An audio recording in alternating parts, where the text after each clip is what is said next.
My name is Jim Leary. I'm with Widos Welding, based out of Atlanta, Georgia, and been with PPI since 2011.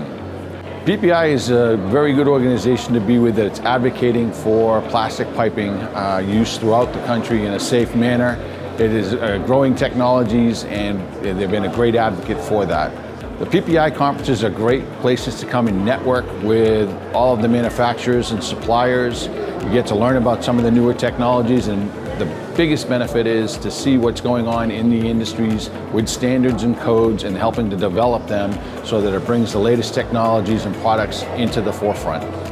The PPI as a whole, as an organization, is working very hard to bring in and become compliant with the rest of the world.